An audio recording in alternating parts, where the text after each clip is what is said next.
Next, fifth one para, there is nothing which adds so much to the beauty of the countryside as water.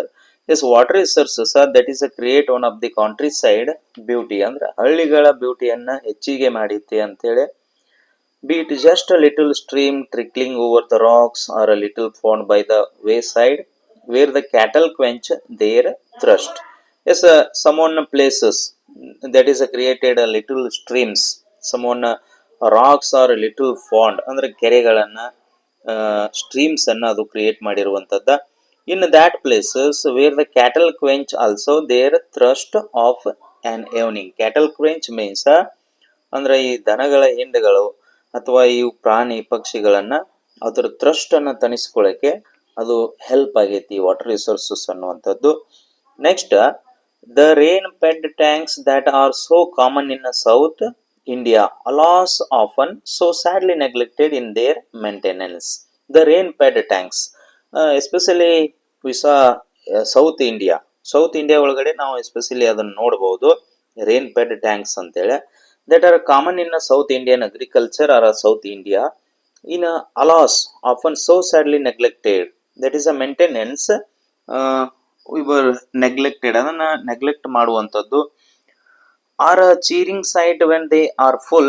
They are of course shallow, but this is less evident since the water is silt laden and throws the light back, and the bottom does not therefore show up. These tanks play a vital role in South Indian agriculture, especially in rain-fed tanks.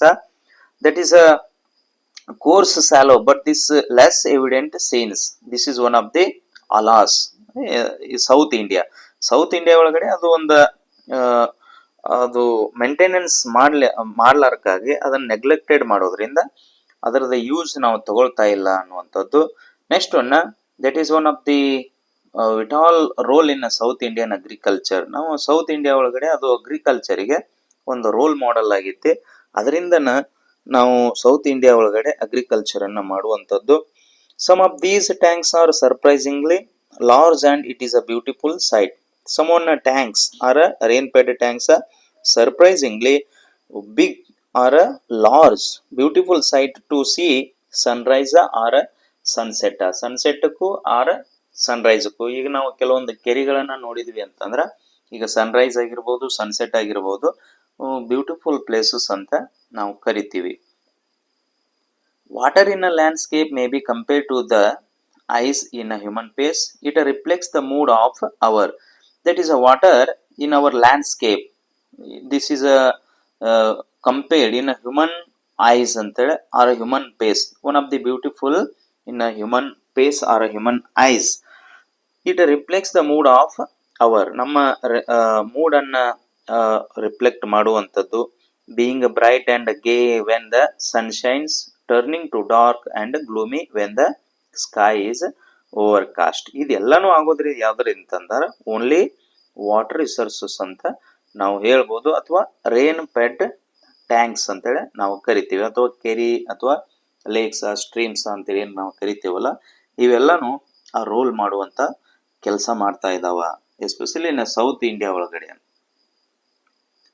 Next ಒಂದು sixth one para, one the most remarkable fact about water is it's a power to carry silt or finely divided soil in suspension.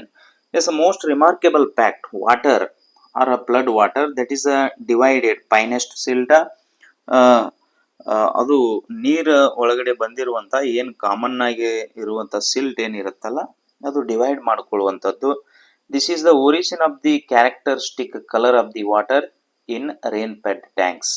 ಅಂದ್ರೆ first ಒಂದು brown colour ಇರುತ್ತಾ, ಈ flood water brown colour ಇರುತ್ತಾ. Brown colour ಯಾಕೆ ಇರುತ್ತಾ ಅಂತಂದ್ರೆ ಅಲ್ಲಿ silt ಅನ್ನ ತಗೊಂಡ್ ಕ್ಯಾರಿ ಮಾಡ್ಕೊಂಡ್ ಬಂದಿರುವಂತದ್ದು, ಹಿಂಗಾಗಿ ಅದು ಬ್ರೌನ್ ಕಲರ್ ಇರುವಂತದ್ದು. ಎಸ್, ಆಮ್ಯಾಗ ಅದು divided ಮಾಡ್ಕೊಳ್ಳುವಂಥದ್ದು.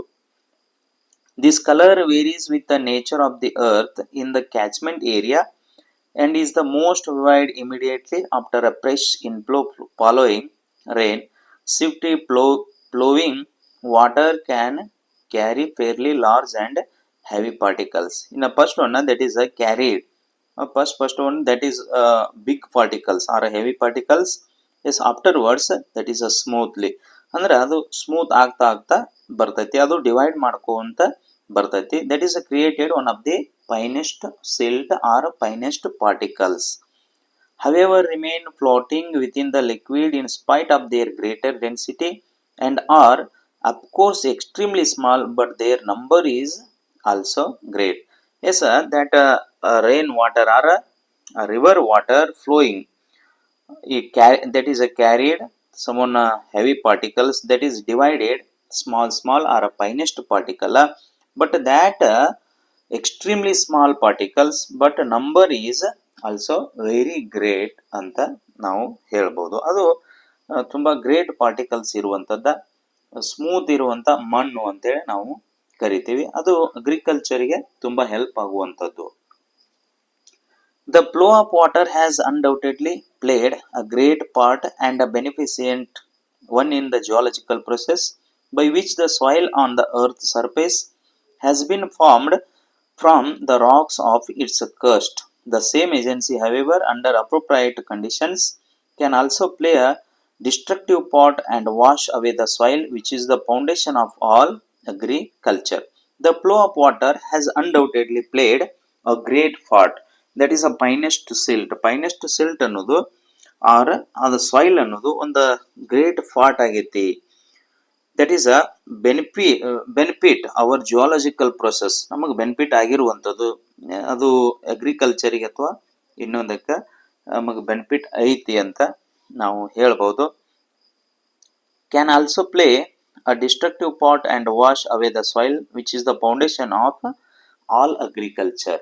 That is one of the foundation. ನಾವು ಎಸ್ಪೆಷಲಿ ನೋಡ್ತಿರ್ತೀವಿ ಈ ನದಿ ದಂಡೆ ಇರುವಂಥ ಸಾಯಿಲ್ಸ್ ತುಂಬ ಫೈನೆಸ್ಟ್ ಸಿಲ್ಟ್ ಆಗಿರೋದ್ರಿಂದ ಅಲ್ಲಿ ಬೆಳೆಗಳ ಉತ್ತಮವಾಗಿ ಬರ್ತಾವಂತೆ ನಾವು ಹೇಳ್ಬೋದು. This is one of the finest silt, ಏನು ಅದರ ವರ್ಕ್ ಅಂತ ನಾವು ಕರಿಬಹುದು. The problem of a soil erosion is one of the serious import in various countries and especially in many parts of India. One of the main problem of soil erosion or in a, that is a river created flood create ಆದಾಗ ಕೆಲವೊಂದು soils ಅನ್ನ ಅದು ಹೊತ್ಕೊಂಡು ಹೋಗುವಂಥದ್ದು, ಇದಕ್ಕೆ soil erosion ಅಂತೇಳಿ ನಾವು ಕರಿತೀವಿ. ಅಥವಾ ಅದು ರಿವರ್ ಸೈಡ್ ಇರುವಂಥ ಸಾಯಿಲ್ ಅನ್ನ ಅಥವಾ ರೇನ ಜಾಸ್ತಿ ಆದಾಗ ಸಾಯಿಲ್ ಅನ್ನ ತಗೊಂಡು ಹೋಗುವಂಥದ್ದು, ಅದಕ್ಕೆ ಸಾಯಿಲ್ ಎರೋಷನ್ ಅಂತೇಳಿ. This is one of the big problem in India or many parts of India. ಕೆಲವೊಂದು ಕಡೆ ಅದು ಒಂದು ದೊಡ್ಡ ಬಿಗ್ ಪ್ರಾಬ್ಲಮ್ ಆಗಿದೆ ಅಂತೇಳಿ ನಾವು ಕರಿತೀವಿ. The conditions under which it occurs and the measures by which it can be checked deserve the closest study. Yes, that is condition occurs the measure. ಅದನ್ನು ಮೆಜರ್ ಮಾಡ್ಲಿಕ್ಕೆ ಆಗೋದಿಲ್ಲ. ಯಾಕಂತಂದ್ರ ಅದು ಯಾಕೆ ಸಾಯಿಲ್ ಎರೋಷನ್ ಆಗ್ತಾ ಇದೆ, ಅದರಿಂದ ಲಾಸಸ್ ಏನಾಗ್ತಾ ಇದೆ ಭೂಮಿ ಮೇಲ್ಗಡೆ, ಅದನ್ನೆಲ್ಲ ಸ್ಟಡಿ ಮಾಡಲೇಬೇಕು ಅನ್ನೋದು. ನೆಕ್ಸ್ಟ್ ಒನ್ 8th ಒಂದು para.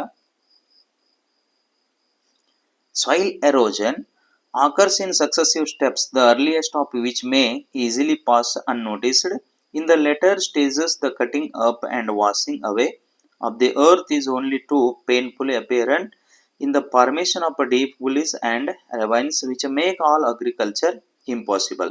Yes, continuously soil erosion in that time, not a successive agriculture ಆಗ್ಲಿಕ್ಕೆ ಅದು ಆಗೋದಿಲ್ಲ. That is created one of the deep gullies and ravines ಅಂತಂದ್ರೆ ಭೂಮಿ ತಗ್ಗು ಬೀಳುವಂಥದ್ದು, ಅಲ್ಲಿರುವಂಥ ಸಾಯಿಲ್ಸ ಹೋಗುವಂಥದ್ದು. Yes, that is a impossible agriculture. ಅಲ್ಲಿ ಅಗ್ರಿಕಲ್ಚರ್ ಮಾಡಲಿಕ್ಕೆ ಸಾಧ್ಯನೇ ಆಗೋದಿಲ್ಲ. Sudden burst of excessively heavy rain resulting in a large run off surplus water all the principal factors in causing soil erosion. Suddenly burst or heavy rain falling ಅಥವಾ ಮೇಘದೂತ ಅಂತ ಹೇಳಿ ನಾವು ಕರಿತೀವಿ. ಸಡನ್ ಆಗಿ ಮಳೆ ಬೀಳೋದ್ರಿಂದ, ಜಾಸ್ತಿ ಮಳೆ ಬೀಳೋದ್ರಿಂದ ಈ ಅರ್ತ್ ಸರ್ಫೇಸ್ ಮೇಲ್ಗಡೆ ಇರುವಂತ ಸಾಯಿಲ್ಸ್ ಅದು ಕ್ಯಾರಿ ಆಗಿ ಹೋಗೋದ್ರಿಂದ that is a soil erosion create ಆಗುವಂಥದ್ದು. ಹಿಂಗಾಗಿ ಅಲ್ಲಿ ಅಗ್ರಿಕಲ್ಚರ್ ಇಂಪಾಸಿಬಲ್ ಅಂತ ನಾವು ಹೇಳ್ಬೋದು. ಕಂಟ್ರಿಬ್ಯೂಟರಿ causes are the slope of the land, removal of the natural protective coat of vegetation. First one, we created natural protective coat of vegetation or forest ಅಂತೇಳಿ ನಾವು ಕರಿತೀವಿ. ಈ ಸಾಯಿಲ್ ಎರೋಷನ್ ಸ್ಟಾಪ್ ಆಗೋದಕ್ಕೆ ಅದು ಒಂದು ಇಂಪಾರ್ಟೆಂಟ್ ರೋಲ್ ಅಂತೇಳಿ ನಾವು ಕರಿಬಹುದು. The existence of Rust roots along with the water can flow with rapidly gathering momentum, and the absence of any checks of the flow, incredibly large quantities of precious soil can be washed away if such conditions exist, as is the unhappily to upon the case. Yes, that is one of the incredibly large quantities soil erosion.